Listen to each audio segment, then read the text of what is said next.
Properties కి వచ్చేసరికి coming to it's ఒక 2-dimensional స్ట్రక్చర్ అంటాం. జనరల్ గా మనకి 2-dimensional స్ట్రక్చర్స్ అనేవి ఎక్కడ ఉండవు, మనం బల్క్ లోనే తీసుకుంటాం.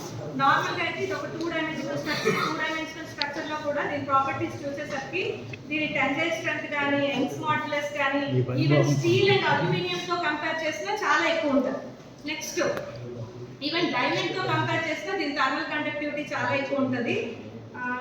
నెక్స్ట్ ఈవెన్ హీలియం గ్యాస్ అనేది ఒక సింగిల్ ఆటమ్, అలాంటి గ్యాస్ కూడా దీని నుంచి పాస్ అవ్వలేదు, అంటే అంత ఇంపెరియబుల్ స్ట్రక్చర్. నెక్స్ట్ ట్రాన్స్పరెన్సీ కూడా చాలా ఎక్కువ ఉంది. జస్ట్ 2.3% ఆఫ్ లైట్ ని మాత్రమే ఇది అబ్జర్వ్ చేసుకోగలదు. అలాంటి ఒక మిరాకిల్ మెటీరియల్ అని చెప్పొచ్చు దీన్ని.